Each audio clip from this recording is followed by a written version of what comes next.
ओम शांति। আজকের অব্যক্তবাণী 26/1/1970। তো বাবা আমাদেরকে বোঝাচ্ছেন কি যখন একটা ছোট ধূপকাঠি তার সুগন্ধ দিয়ে বায়ুমণ্ডলকে পরিবর্তন করতে পারে, তাহলে আমরা চৈতন্য আত্মা জ্ঞানের শক্তি দিয়ে বায়ুমণ্ডলকে কি পরিবর্তন করতে পারবো না? বাবা বলছে আমাদের সবসময় মনে রাখতে হবে, বায়ুমণ্ডলকে সবসময় শুদ্ধ রাখতেই হবে। কেন বায়ুমণ্ডল যেরকম বায়ুমণ্ডল, সে বায়ুমণ্ডলে আমরাই থাকবো আর আমরা সেরকম হয়ে যাব। তো সেই জন্য বাবা বলছে আমাদেরকে সবসময় চেষ্টা করতে হবে আমাদের যে বায়ুমণ্ডল সেটা সবসময় যেন শুদ্ধ থাকে, পবিত্র থাকে, পজিটিভ থাকে। তারপরে বাবা আমাদেরকে এখন বলছেন অনেক সময় দেখা যায় আমাদের শরীর বসে আছে কিন্তু মনটা ওখানে নেই, এরকম অনেকবার হয়। মন অন্যদিকে আর বসে আছে এক জায়গায়। তো এইখানে বাবা আমাদেরকে বলছেন तन के साथ देना पड़ता है लेकिन मन से नहीं देते हैं। অনেক সময় হয় মানে বসতে হবে, সেখানে বসে আছি কিন্তু মনটা ওখানে নেই। হ্যাঁ, সেটা বাবার ঘরেও হতে পারে, আমরা বসে মুরলি শুনছি, যোগে বসে আছি কিন্তু মন অন্য কোথাও বিজি আছে। उसके लिए सिर्फ अटेंशन देना है। তো এইখানে মনকে একাগ্র করার জন্য আমাদের কী করতে হবে? শুধু একটু অ্যাটেনশন দিতে হবে। মন যেখানে আছে সেখান থেকে নিয়ে এসে যেখানে হওয়া উচিত সেখানে আমাদেরকে নিয়ে আসতে হবে। जब तक हिम्मत ना रख पाँव नहीं रखा है तो ऊंची मंजिल लगेगी। বাবা বলছে যতক্ষণ পর্যন্ত আমি যদি সাহস রেখে, মানে বলে হিম্মতকে কদম রাখো, তো সাহস রেখে যতক্ষণ না আমি প্রথম পদক্ষেপ নিচ্ছি ততক্ষণ পর্যন্ত মনে হবে বাবা এটা কত কঠিন কাজ। হ্যাঁ, খুব উঁচু দুর্গম মানে मंजिल। किंतु वह बोलছে अगर पाँव रखेंगे तो फिर लिफ्ट की तरह झट पहुंच जाएंगे। किंतु একবার যদি আমি পা রেখে দিই, বা বলছে তারপরে লিফটের মতো ঝট করে কিন্তু তুমি পৌঁছে যাবে। তার মানে হচ্ছে যতক্ষণ আমরা একটা জিনিস শুরু করছি, হ্যাঁ, ওটা যে কোনো একটা সংস্কার পরিবর্তন হতে পারে, আমাদের দিনচর্যার মধ্যে যে কোনো একটা জিনিস হতে পারে। মনে হচ্ছে ঠিক আছে করব কালকে করব, পরশু করব, স্টার্ট করছি না, তখন মনে হচ্ছে একটা অনেক বিরাট জিনিস, বড় কঠিন জিনিস। কিন্তু একবার যদি একটু স্টার্ট করে নিই, তারপরে অনেক তাড়াতাড়ি আমরা যেরকম চাইছি সেরকমভাবে আমরা ওই কাজটা করতে পারব। আর এখানে বাবা যে বলে আমি যদি সাহসের প্রথম কদম, হ্যাঁ, প্রথম পদক্ষেপটা নিই, তাহলে বাবা তো আছেনই আমাদের সাথে আমাদের হেল্প করার জন্য। তো সেজন্য বাবা বলছে এর মধ্যে কী করতে হবে? सिर्फ लोक लाज का त्याग और हिम्मत की धारणा चाहिए। এর মধ্যে মানে বাবার শ্রীমতে চলতে গেলে আমাদেরকে দুটো জিনিস একটু ত্যাগ করতে হবে। কি আছে? একটা হচ্ছে বাবা বলছে লোক লাজ কা ত্যাগ, মানে লোকে কী বলবে, কী ভাববে, এগুলো ত্যাগ করে দিতে হবে। আর হিম্মত কি ধারণা, আর সাহসের ধারণা, মানে সাহসটা রাখতে হবে আর লোকলাজ এগুলো ত্যাগ করতে হবে। এখন আমাদের বাবা কি বলছে সেটা শুনতে হবে। যদি আমি সত্যি ব্রাহ্মণ হতে চাই, আমি সত্যি আমার ব্রাহ্মণ জীবনের লক্ষ্য অবধি পৌঁছতে চাই, এমনি সময় কম, তো আমাকে নিজে বেছে নিতে হবে এখন। তো সেজন্য সাহস আর লোকলজ্জা এগুলো ত্যাগ করে বাবা যেটা বলছে সেদিকে হিম্মতের প্রথম, সাহসের প্রথম পা রাখা, কদম রাখা, তারপরে আমি লিফটের মতো যেখানে পৌঁছতে চাই সেখানে পৌঁছে যাব। एक दो का सहयोग भी बड़ी लिफ्ट है। আর এর মধ্যে আমাদের একে অপরকে একটু সহযোগ করা উচিত। যখনই আমরা কিছু নতুন কিছু পরিবর্তন করছি আমার সংস্কারের মধ্যে, তখন আশেপাশে যারা আছে আমাদের ব্রাহ্মণ আত্মা, তাদের একে অপরকে সহযোগ করা উচিত। আর এটাও একটা বড় লিফটের মতো কাজ করে। परिस्थिति तो आएगी लेकिन अपनी स्थिति पावरफुल चाहिए। পরিস্থিতি আসবেই, এটা বাবা সবসময় বলছেন, কিন্তু আমার নিজের স্থিতি পাওয়ারফুল সবসময় থাকা উচিত। फिर जैसा समय वैसा तरीका भी टच होगा। মানে যদি আমার স্থিতি পাওয়ারফুল থাকে, আর পাওয়ারফুল থাকবে যখন আমি সবসময় বাবার সাথে কানেক্ট, তখন যেমন সময় তেমন কীরকম উপায় সেটা কিন্তু বাবা আমাদের টাচ করিয়ে দেবেন।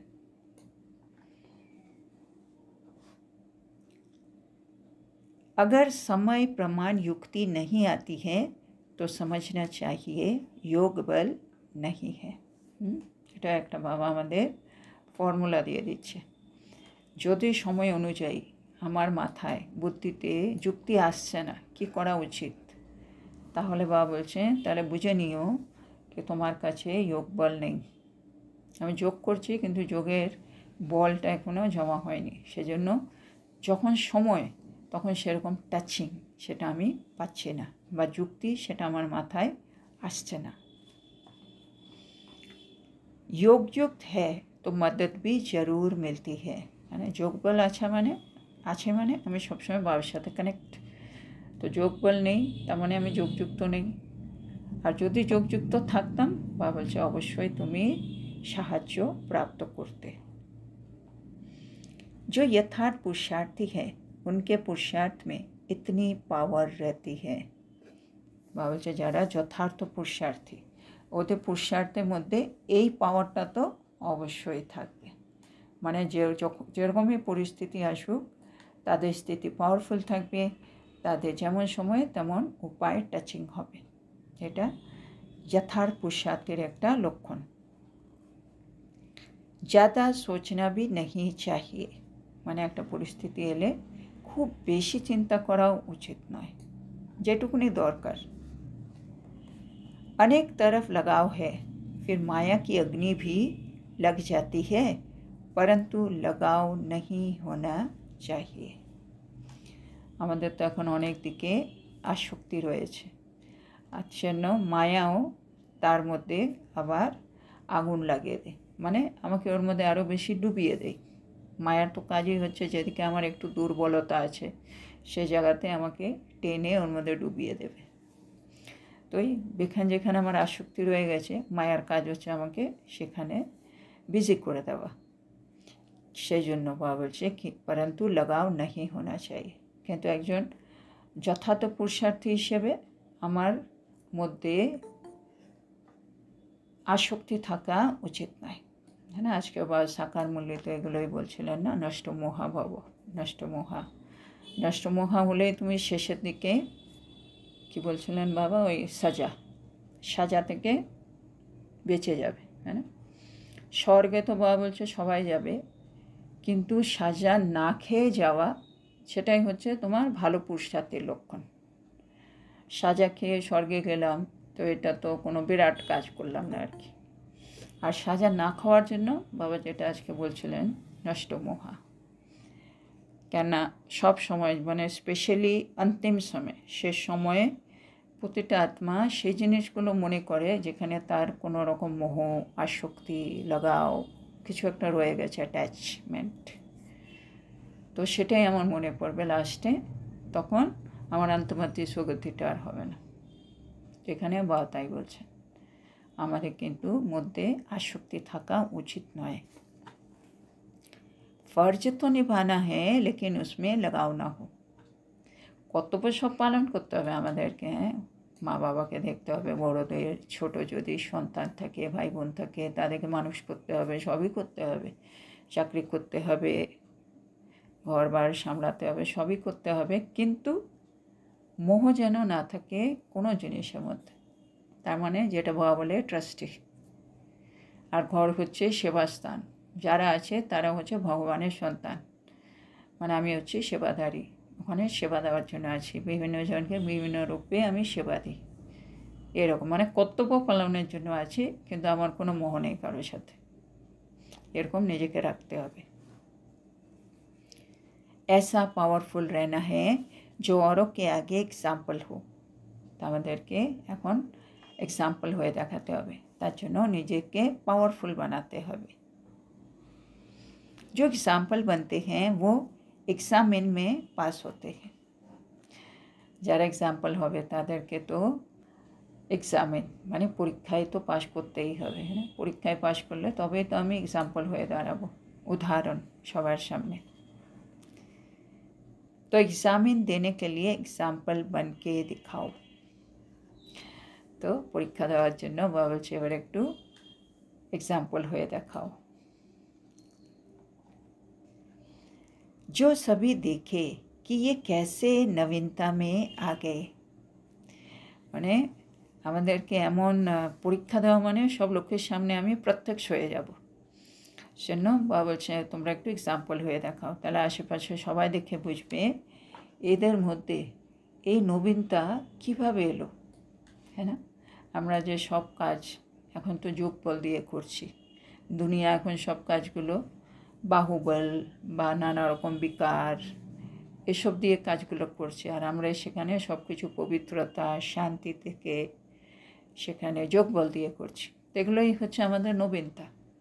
তো সেগুলোকেই আমাদেরকে এখন ইউজ করে আমরা যেখানেই আছি সেখানে একটা এক্সাম্পল হয়ে দেখাতে হবে, তা আশেপাশের লোক সেই নবীনতা যেটা আমার মধ্যে আছে সেটা ওরা দেখতে পাবে। ऐसे सर्विसेबल बनना है जो आपको देख औरों को प्रेरणा मिले। তা আমাদেরকে সার্ভিসেবল হতে হবে।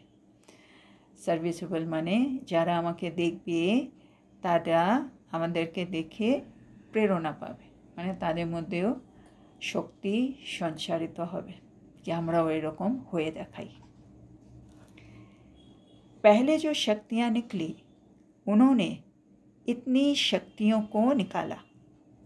প্রথম প্রথম যে মাম্মা দাদিরা এসছে তারা তারপরে আরও কত দিদিদেরকে তৈরি করেছে না, প্রথম যা শক্তিরা এসছে তারা কত শক্তিদেরকে তৈরি করেছে। आप शक्तियाँ फिर सृष्टि को बदलो।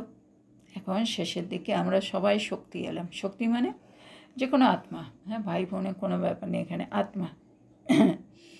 তো এখন আমরা যা শক্তিরা আছি আমরা এখন এই সৃষ্টিটাকে পরিবর্তন করব। ইতনা আগে জানা হে, তো আমাদেরকে এখন এতটা এগিয়ে যেতে হবে যে আমরা এখন সৃষ্টিটাকে পরিবর্তন করে দেব। হ্যাঁ, তো বাবা বলছেন गीत भी है ना, हम शक्तियाँ दुनिया को बदल कर दिखाएंगे। तो सृष्टि को कौन बदलेगा? বাবা বলছে আমাদের একটা গান আছে, আমরা শক্তি আমরা এই দুনিয়াকে পাল্টে দেখাবো। তাহলে সৃষ্টিকে কে পাল্টাবে? বাবা জিজ্ঞেস করছেন। जो पहले खुद बदलेंगे।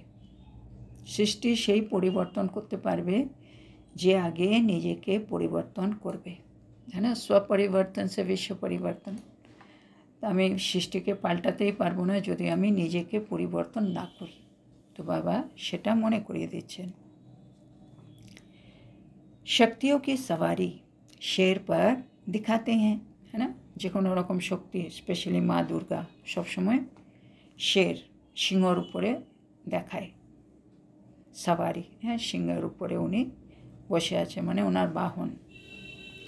কোন সা শের ওটা কোন রকম? বাবা বলছে ওই সিংহটা কে? ওটা তো একটা প্রতীক, মানে ওটা কিসের প্রতীক? ये माया जो शेरनी के रूप में सामना करने आती है उनको अपना अधीन करके सवारी बनाना, अर्थात उनकी शक्ति को ख़त्म करना। তো বাবা আজকে আমাদেরকে বলছেন সেই সিংহ যে দেখায় সেটা কে? সেটা হচ্ছে মায়া, মানে আমাদের সম্মুখীন যখন মায়া হয় তখন আমরা মায়াকে অধীন করে তার উপরে সওয়ার হয়ে যাই, মানে তার শক্তিটাকে আমি শেষ করে দিই। সেই হিসেবেই শক্তি আর সিংহ দেখানো হয়েছে। ऐसी शक्तियाँ जिनकी शेर पर सवारी दिखाते हैं वही तुम हो ना। তো বাবা বলছে এইসব শক্তি যাদের সিংহর উপরে সওয়ারি দেখাচ্ছে এরা কারা? এরা হচ্ছি আমরা।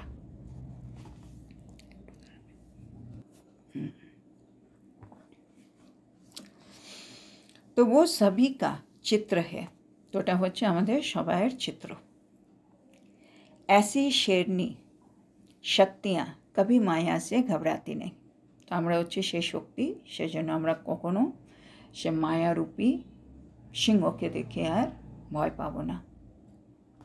लेकिन माया उनसे घबराती है, মানে এখন উল্টোটা হবে, মায়া আমাদেরকে দেখে ভয় পাবে, আমরা মায়াকে দেখে আর ভয় পাবো না, কেন মায়া আমাদের অধীনে। ऐसे मायाजीत बने हो, বাবা জিজ্ঞেস করছেন আমরা কি এরকম মায়াজিত হয়ে গেছি? শক্তি বিজ্ঞার বন্ধন नहीं टूटेंगे। হ্যাঁ, আত্মা যদি শক্তিশালী না হয় তাহলে আত্মা বন্ধন থেকে বেরোবে কী করে? याद की शक्ति है एक बाप दूसरा ना कोई। তো বন্ধনকে কাটার জন্য আমাদের কাছে একটাই শক্তি আছে, সেটা হচ্ছে স্মরণের শক্তি। আর স্মরণের শক্তি মানে একটা বাবা, দ্বিতীয় না কেউ। ऐसा सौभाग्य कोटों में कोई को मिलता है। তো এটা মানে আমাদের সৌভাগ্যর ব্যাপার কি আমি বাবার কাছে আসতে পেরেছি, বাবাকে স্মরণ করে সে শক্তিটা নিজের মধ্যে ভরতে পেরেছি, আমি মায়াজিত হচ্ছি। তো এরকম সৌভাগ্য বাবা বলছেন কোটির মধ্যে কেউ প্রাপ্ত করে। इतना पद्मा पद्मशाली अपने को समझते हो। তো এত পদ্মা পদম ভাগ্যশালী মানে আমি নিজেকে কি ভাবি? শক্তি দল বহুত কামাল কর सकती है। তো বাবা বলছেন আমরা সবাই শক্তি দল অনেক কামাল করে দেখাতে পারি। जो हड्डी सेवा करने वाले होते हैं उनको बाप की भी मदद मिलती है। যারা হাড্ডি সেবা করে, হ্যাঁ মানে নিঃস্বার্থভাবে বাবার সেবাগুলো করেন, মন প্রাণ দিয়ে সেবা করে, তারা বাবার সাহায্য প্রাপ্ত করে।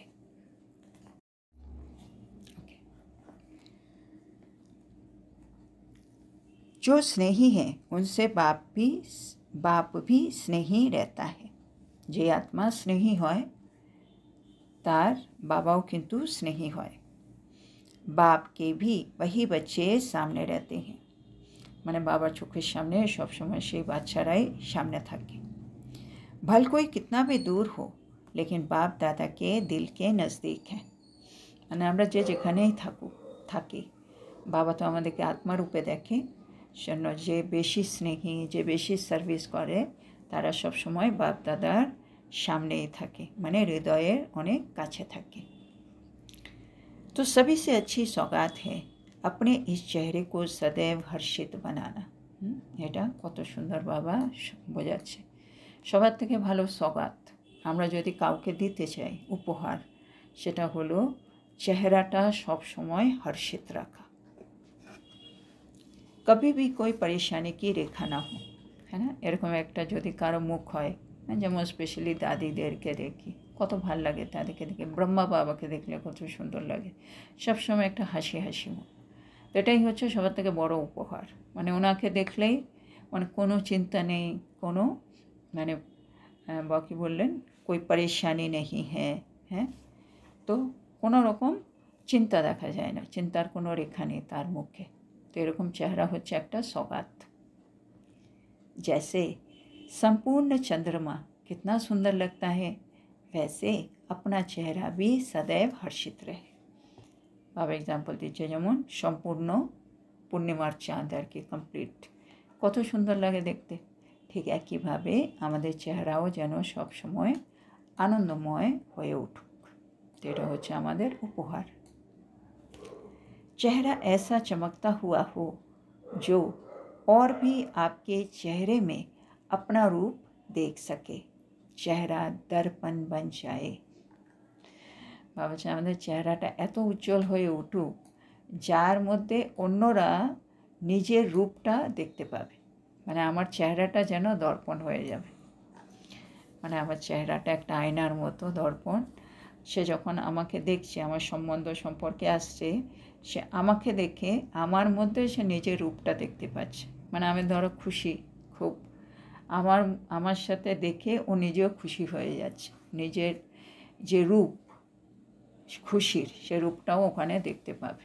কারণ আমার চেহারাটাই হচ্ছে একটা আয়নার মতো। যেমন আমরা আয়নাতে গেলে যেমনই মুখ হোক, ওখানে গিয়ে মনে হয় একটু একটু হাসি, মুখটা একটু কেমন লাগছে, নিজেকে ঠিক করে নিই আয়নার সামনে গেলেই। তো ওরকমই আমার মুখটা হচ্ছে আয়না, উজ্জ্বল হর্ষিত, আর সে আত্মা এসে আমার চেহারার মধ্যে নিজের रूपটাকে देखছে। अनेक आत्माओं को अपना मुखड़ा दिखलाना है। এটা আমাদেরকে সেবা করতে হবে, অনেক আত্মাদেরকে নিজের চেহারা দেখাতে হবে। अभी पद्मा पदम भाग्यशाली बनना है, महादानी बनना है। তখন আমাদেরকে এই সেবাটা করতে হবে। আমরা পদ্মা পদম ভাগ্যশালী হব আর আমরা হব महादानी। এই সেবাটা করতে হবে। रहम दिल बाप के बच्चे सर्व आत्माओं पर रहम करना है।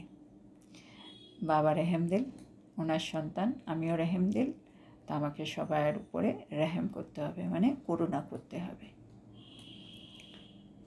इस रहम की भावना से कैसी भी आत्माएं बदल सकती है। এই रहमेर, এই করুণার ভাবনার মাধ্যমে আমি বাবা বলছে যে কোনো আত্মাকে পরিবর্তিত করতে পারি। तो सारे दिन में ये चेक करो कितने रहम दिल बने हो। তো আমাদের সারা দিনের চেকিং, আমি কতটা করুণাময় হয়েছি।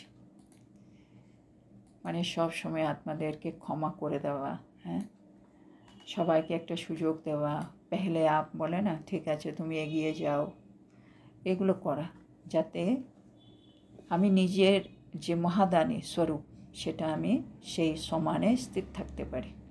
তো সেটাই হচ্ছে করুণাময় স্থিতি, रहम दिल दाता। तो बाबा बोलছে सारे दिन में ये चेक करो कितने रहम दिल बने हो, कितनी आत्माओं पर रहम करना है।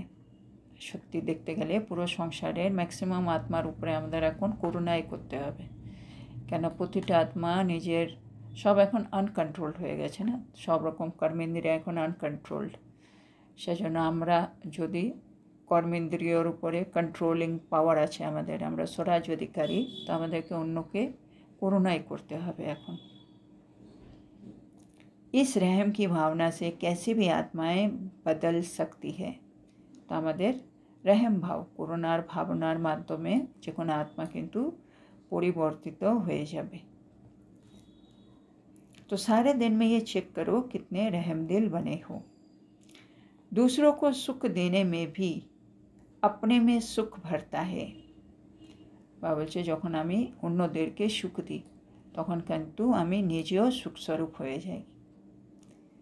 তো দেনা অর্থাৎ লেনা হে, তাহলে কাউকে সুখ দেওয়া মানে আমি সুখ পাচ্ছি। तो दूसरों को सुख देने से खुद भी सुख स्वरूप बनेंगे, कोई विघ्न नहीं आएगा। তাহলে অন্যকে সুখ দিলে আমি আত্মা সুখ স্বরূপ হয়ে যাব, আমার জীবনেও বিঘ্ন আর আসবে না। দান करने से ना शक्ति मिलती है। যখনই আমরা কিছু দিচ্ছি তার বিপরীতে আত্মা কিন্তু শক্তিশালী হয়। এই যে আমি সুখ দিচ্ছি, আত্মার শক্তি স্বরূপ হয়ে যাচ্ছে, আত্মা তখন আত্মেন্দ্রিয় সুখগুলো অনুভব করতে পারছে। তো দান করলে শক্তি বাড়ছে। বাবা বলছেন अंधों को आंखें देना कितना महान कार्य है। আমাদের তো কাজ হচ্ছে অন্ধ কি বল না, অন্ধ কি লাঠি বানো। তো অন্ধকে দৃষ্টি দিতে হবে, মানে যে অজ্ঞানতার অন্ধকার সব দিকে ওরা কিছুই দেখতে পাচ্ছে না, সেজন্য অন্ধ, তাদেরকে জ্ঞানের আলো দিতে হবে, তাহলে ওরা সব জিনিসকে পরিষ্কার দেখতে পারবে। आप सभी का यही कार्य है, अज्ञानी अंधों को ज्ञान नेत्र देना। আমাদের সকলের কাজ অজ্ঞানী অন্ধ যারা আছে তাদেরকে জ্ঞানের নেত্র প্রদান করা। और अपनी अवस्था सदैव अचल हो। তো অন্যকে তো আমি এটা দেবো জ্ঞানের নেত্র, আর নিজের অবস্থা বা বলছে সবসময় যেন অচল থাকে। तुम बच्चों की स्थिति का ही ये अचल घर यादगार है। তো বাবা বলছে এই যে অচল ঘর আছে, সে অচল ঘরটা হচ্ছে আমাদেরই यादगार। जैसे बाप दादा एक रस रहते हैं, ऐसे ही बच्चों को भी एक रस रहना है। যেমন বাপ দাদা সবসময় একরস থাকে, আমাদেরকেও বাচ্চাদেরকেও একরস অবস্থায় সবসময় থাকতে হবে। এটা আমাদের হোমওয়ার্ক। जब एक के ही रस में रहेंगे तो एक रस अवस्था में रहेंगे। তো যখন আমরা একের রসে থাকব, হ্যাঁ, মানে এক বাবার থেকে আমি যখন সব রস নেব, তখনই আমার অবস্থা একরস হয়ে যাবে। আচ্ছা, তো আজকে এখানে মুরলিটা কমপ্লিট হলো। তো বাবা আজকে বললেন, যতক্ষণ আমি যে কোনো কাজ স্টার্ট করছি, তখন আমার মনে হচ্ছে এটা অনেক কঠিন কাজ, কি করে পারবো। কিন্তু যে মুহূর্তে আমি সাহসের প্রথম পা রেখে দিলাম, আমি স্টার্ট করে নিলাম, মানে ফার্স্ট স্টেপ নিয়ে নিলাম, তারপরে বাবা বলছে তুমি লিফটের মতো ঝট কিন্তু পৌঁছে যাবে। আর সেন বাবা বলছে যে কোনো কাজ করতে গেলে খালি দুটো জিনিস খেয়াল রাখতে হবে। একটা হচ্ছে লোক লজ্জা, এটা একটু ত্যাগ করো। আর দ্বিতীয় হচ্ছে হিম্মত, মানে সাহসের ধারণা, এটা একটু করো। আর এছাড়া আমরা একে অপরকে একটু সহযোগ করব, এটাও কিন্তু একটা বড় লিফটের মতো কাজ করবে। তারপরে বা আজকে বললেন পরিস্থিতি তো আসবেই, কিন্তু যদি আমার স্থিতি পাওয়ারফুল হয়, তাহলে যেমন সময় তেমন উপায়ে আমাদের টাচ হবে। সেই জন্য আমাদের মধ্যে যোগবল থাকতে হবে। যত যোগবল থাকবে তখন সময় অনুযায়ী আমাদের মাথায় কিন্তু বুদ্ধিতে যুক্তি আসবে। যদি আমাদের যুক্তি আসছে না, তার মানে বুঝতে হবে আমাদের এখনও যোগবল নেই। সেজন্য যোগযুক্ত হওয়ার খুবই দরকার। তারপরে বাবা বলছে আসক্তি, আমাদের এখনও অনেক দিকে আসক্তি রয়ে গেছে বাবা বলছেন।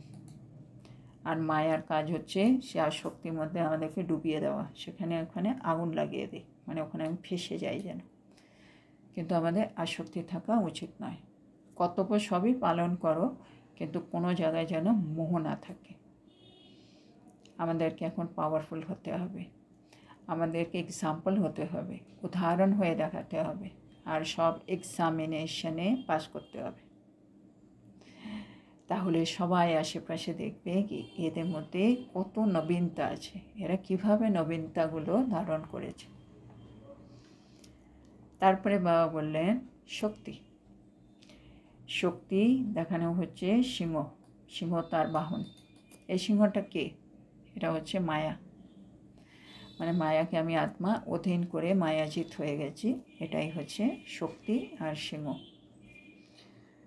তো তা সেনা বাবা বলছে আমাকে মায়াজিত হতে হলে, এই শক্তিশালী হতে হলে যে মায়াকে আমি নিজের বাহন করে নেব, তার মানে আমি নিজেকে সব বন্ধন থেকে মুক্ত করে ফেলতে হবে, তখনই মায়া আমার অধীন হবে।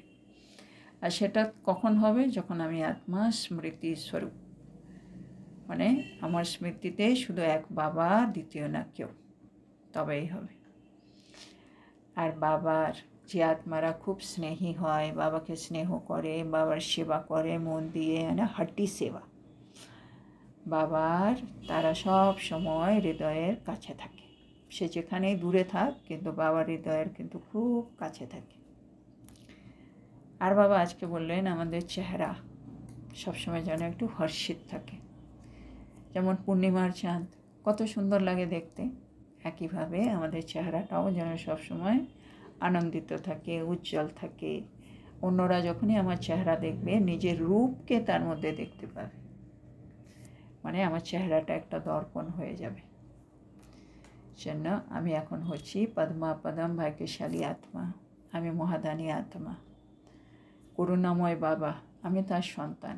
সেজন্য আমাকে সকলের উপরে করুণা করতে হবে।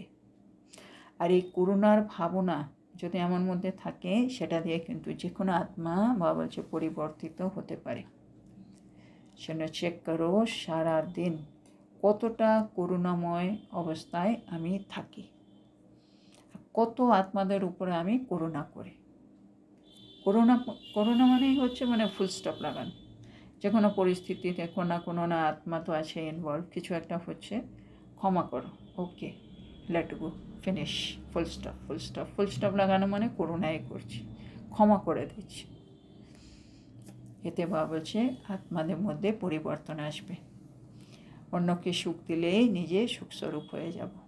দেওয়াই হচ্ছে নেওয়া, মানে দেনা হি লেনা। তাহলে আমার জীবনে আর বিঘ্ন আসবে না। যত আমি দান করব আমার মধ্যে শক্তি ভরে যাবে। আর লাস্টে বাবা বললেন অন্ধকে দৃষ্টি দিতে হবে। অজ্ঞানী অন্ধ, অন্ধ মানে অজ্ঞানী, অজ্ঞান তার জন্য, তাদেরকে জ্ঞানের নেত্র প্রদান করো। আর নিজের অবস্থা অচল রাখো। অচলগার হচ্ছে তোমাদেরই ইয়াদগার। আর সবসময় বাবা বলছে বাবা যেমন একরস, তোমরাও একরস থাকো। আর একরস থাকার জন্য একের থেকেই সব রস নিতে হবে, তাহলেই একরস থাকা সম্ভব। তো আজকের এত সুন্দর মুরলির জন্য আমরা আমাদের প্রিয় বাবাকে বলবো ধন্যবাদ বাবা, ধন্যবাদ। ওম শান্তি। ওম শান্তি। Good night, good night. ধন্যবাদ বাবা, ধন্যবাদ। ধন্যবাদ বাবা, ধন্যবাদ বাবা, গুড নাইট।